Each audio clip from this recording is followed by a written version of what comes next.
All right, squad. We are here to talk about blood panels, and I am so freaking excited for it. I feel like there's a lot of not only like buzzwords out there and shit, but there's a lot of companies that or it's just kind of like one of those hype things right now. They talk about blood panels, but we should be talking about blood panels in general, especially to be talking about blood panels if you have been with us and been consistent, okay? Consistent with your 5 foundational habits for at least 6 months. Blood panels are something where you should start taking them once you're healthy. If you get blood panels done when you're like at your height of your unhealthiness, meaning your inconsistencies, right, with nutrition and exercise, I mean, your blood panel is going to light up like a motherfucking Christmas tree. You're going to be deficient in a lot. You might be over in a lot. Your doctor is going to say, you need this, this, and this, and this from Big Pharma, right? And that's the things that we want to stay away from. We want to make sure that you're healthy as a horse from your foundation. So when we do get blood panels, we can,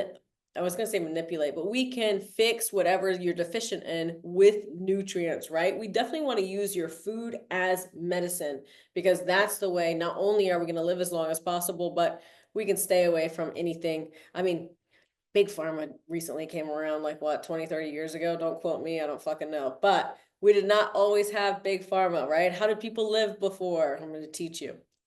Now, clients, blood panels should be, right, wrapped around hormones, thyroid issues, stress, gut health, autoimmune conditions. Does anyone here have like thyroid issues, gut health, autoimmune? That's on the call right now. I do. I have hypothyroidism. This is Carrie. Yes, you do, Carrie. Yes, you do. And that's definitely something where, I mean, once we get consistent as hell, then I can't wait for your challenges and what we're going to talk about on Friday. Once you get consistent as hell, these blood panels will really be eye-opening. Blood panels and in-body scans are something that we require our next level clients to get done every 3 to 4 months. Okay, so let me dive in here. Hormones, thyroid issues, stress, gut health, autoimmune conditions. Regular blood panels, okay, will not have some of these counterparts that I'm going to discuss.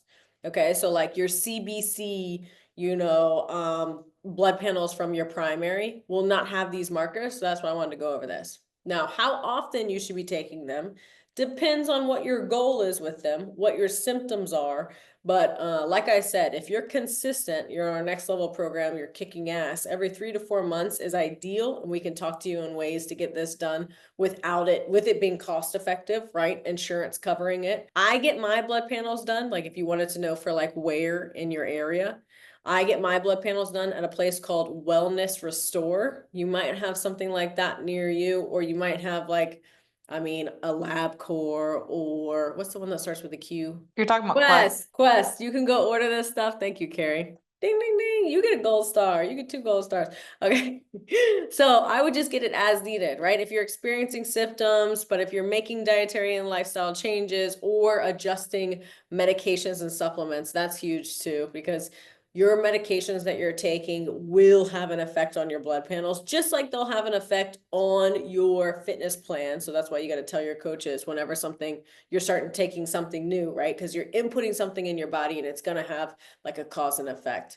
But if you're just general monitoring, okay, let's say you've gone through our foundational for 6 months, you entered into our next level, and now you're kicking ass. Your blood panels, I mean, you got all green lights on your blood panels. You've attacked everything you wanted to. You're feeling fantastic.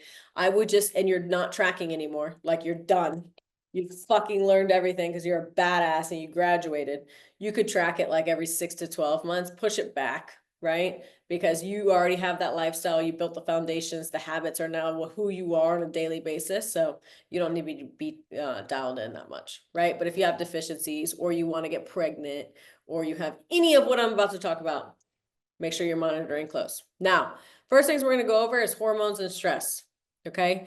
You want to get, rather than like a regular CBC test or like a regular blood panel, you want to get a comprehensive hormone panel. That's going to include estrogen, progesterone, testosterone, and you want testosterone total and testosterone free, okay? DHEA, which is super important to help. It's like a kickback. DHEA is like a kickback to your testosterone. If you can raise your DHEA, which I'm currently doing to raise my testosterone, it's going to automatically, like the extra DHEA in your system is going to turn into testosterone. Because remember, our bodies are built to survive. They're incredible. So we definitely want to give it what it needs. And then SHBG, those 5 things are going to help you check for imbalances for your hormones and stress that are going to include your metabolism. Well, it affects your metabolism, your mood, and your weight.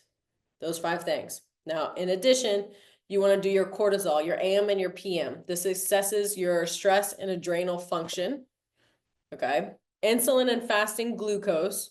That's definitely good to know because you want to know if you're insulin resistant or if you have any blockers there. And then your A1C, right? Your hemoglobin. You want to make sure that you're not pre-diabetic or diabetic. You're within those markers, and you want to be anywhere, I mean, from 5.7 below. Anywhere like above 5.7, you're pre-diabetic technically until you get to 6.4, and then past 6.4, you have type 2. But type 2 is reversible, and we've done that with plenty of our clients here at JBF. But those would be your hormone and stress, what you want to ask for. Yeah, Marianne, insulin resistance definitely is going to take part in everything that you're learning in nursing because, I mean, it's so important, especially for people with heart conditions in the hospitals, but also A1C. I mean, you got to be really careful with blood sugars as a patient, depending on what they are going through. Next one is thyroid health. Guys, we have a lot of people, we just heard from Carrie who's hypo. There's a lot of thyroid conditions going around.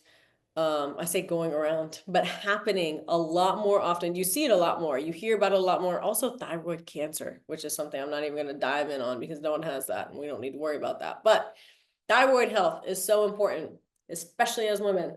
So you want to make sure in this blood panel, you have THS, free T3, free T4. You definitely want those separate. You don't want it total. Your regular blood panels will do it total. You want it separate because there's a difference with both. It's going to check your function and your conversion. Conversion, thyroid, okay, fun fact. Your thyroid is going to have a kickback from your kidney. So there is a chemical compound that goes through your kidney and turns into T3 so that you're able to rework your thyroid. How fucking cool is that? So you definitely want T3 and T4 separate so that you know what nutrients to take to reverse. Now, you also have RT3, reverse T3, and this identifies thyroid stress or thuggish metabolism. I'm going to dive in here for a second. RT3, I'm just going to repeat myself, RT3 with thyroid. Let me explain this, okay? If you ever want to see how stressed your body is, okay, get a lab with a panel with RT3 on it. Okay, again, a generic one, a CBC test, or a regular won't have this. You have to get a comprehensive panel. It's a solid indicator to see what's going on. Essentially, when cortisol, okay, we all have cortisol, but when cortisol gets too high, okay, your body begins kicking out RT3. RT3 is referred to as the brakes because its job is to actually conserve energy, in turn causing the body to slow down. Anytime your body needs to conserve energy or store fat, that's what energy is. It's your fat cells. That's what your body uses for energy.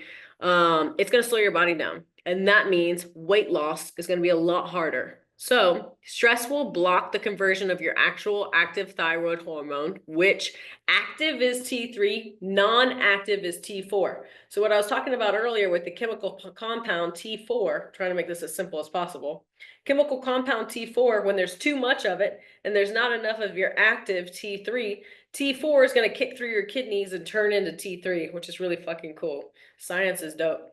I'm like a nerd on the back end that no one knows about. And instead of bumping, so to go back to what I was talking about, ADD over here, stress will block the conversion of your actual active thyroid, T3. And instead of bumping it to RT3, in turn, it's inhibiting effects of your thyroid, okay?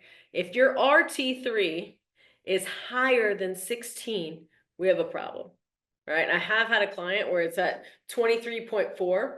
And they moved, right? They're losing weight. It's not impossible, but you're definitely losing weight like a snail. And sometimes it can be really discouraging. So that's why I say, let's look at a blood panel. right? If something's not working and you're hitting all 5 foundational habits, something may be happening internally, something's underlying. So when I was talking to that client who was at a 23, they mentioned struggling with slow fat loss for the past year, and anything over, again, 16 for RT3 is indicative of high stress.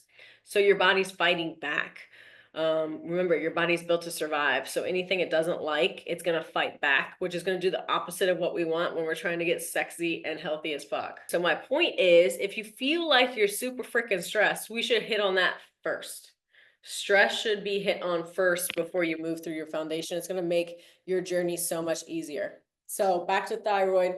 THS, I'm just repeating myself, free T3, which is your active, free T4, which is your non-active, reverse T3, which is a stress indicator. Okay, and it also is a sluggish metabolism, which we want to hit on.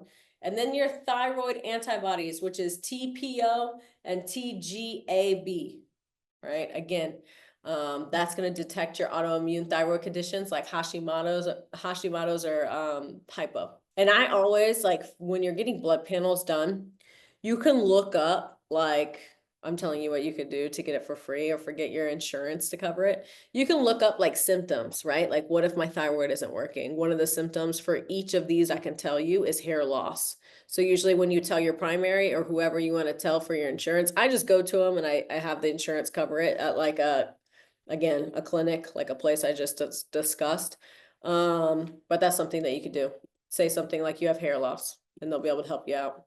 Now, gut and inflammation will be our next one. Gut and inflammation, there's plenty of tests online. I mean, you can shit in a cup and send your own stool in now, and they're going to tell you a lot. You could also pee in a cup and send it in, and they'll tell you a lot. Or you could just get a blood test done, which is like less gross.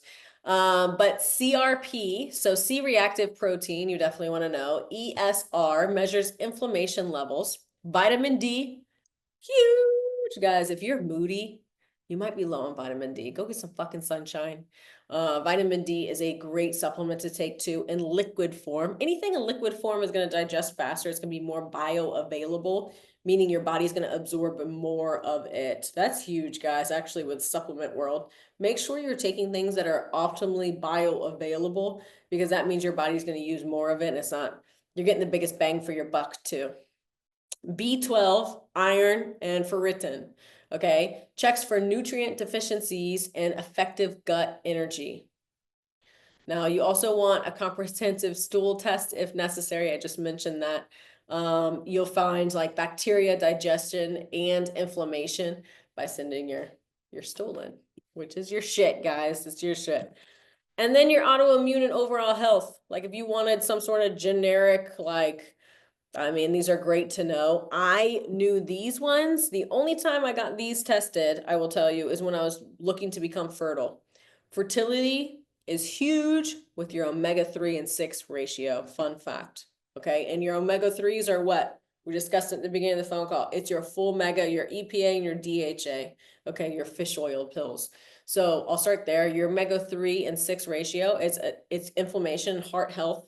That's going to be huge for carrying your baby. And then ANA panel screens for autoimmune activity. CBC, right? That's your comprehensive metabolic panel. Or CBC is your complete blood count. And then comprehensive metabolic panel is your CMP. And this evaluates just overall health, liver and kidney function. Guys, I want to hit on this for a second, liver and kidneys. I have clients still to this day, God bless their souls, who will join my program or join our framework. I call it a framework because it's forever adaptable with what you guys are going through in your lifetime. And they will join and they'll be like, hey, Jen, I'm going to do a detox. I'm going to do a detox because, you know, I just want to speed things up. Your liver and kidneys are a natural detox system that is already in your body. You do not need to detox. Your body's doing it for you. Okay, so definitely don't waste your money on those gimmicks.